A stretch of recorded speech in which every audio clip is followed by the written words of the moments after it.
Well, in this series, I'm really interested in addressing human emotion and using my own personal experiences as base for each of the works. I use my own experiences and those close to me because I think it's really important to have that personal connection within the piece. I use these monsters or creatures a lot within my work to kind of act as metaphors to these experiences because I'm able to apply characteristics and apply different textures and aspects of various qualities, of different things and combine them into one to kind of create this new experience that's unique within my own work. I've always been really interested in functional ceramics work, and it always comes down to the problem of getting the work off of the pedestal. And it's something, I really want my work to extend beyond just the gallery.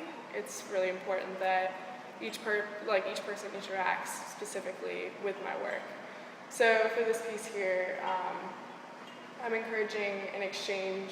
So in order to take a cup, you have to answer a question. So in a way, someone is getting my work and I'm getting their response. I really enjoy creating a state of precariousness, a very vulnerable situation where if the viewer isn't careful or mindful of the work, it's very possible that it could fall to the floor and break. Also, by creating something that is suspended, there's an immediate sense of gravity to the work and a weight as a result. So that is probably why I'm so interested in suspending my work.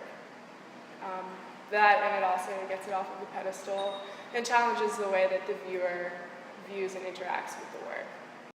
With my work, I've kind of been trying to point out some of the similarities between the growth and development of us as a society and the waste we produce and organic organisms, natural organisms like molds and funguses or even viruses or bacteria.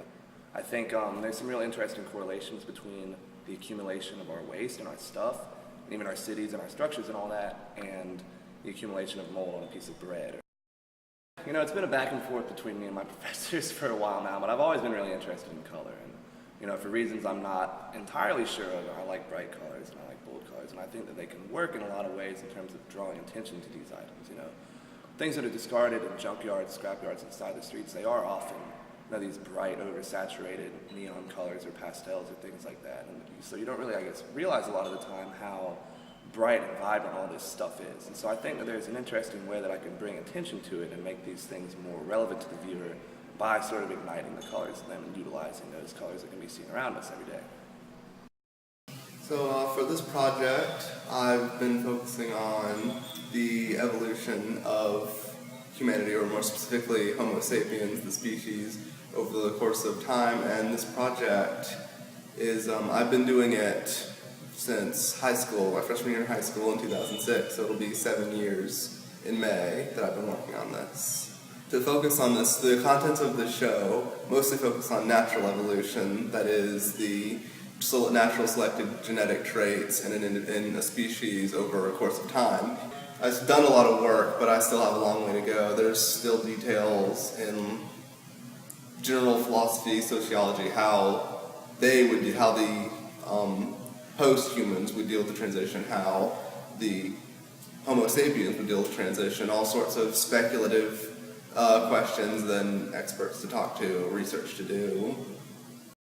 In my work, I try to explore nuances in communication and the irreversible impression that individuals can have on one another.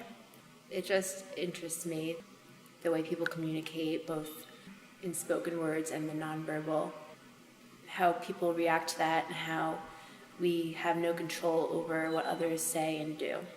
I really like the process of woodcut. I get a lot of satisfaction out of carving the wood, and I'm able to get a lot of my aggression out and a lot of what I'm feeling. A lot of my color choices are very experimental. When I start a piece, I never know exactly what colors I'm going to choose, and then with each layer, I do all my prints are multiple layers or multiple mediums or different types of printmaking. And then I kind of experiment and choose what I think looks best. So it's just very experimental.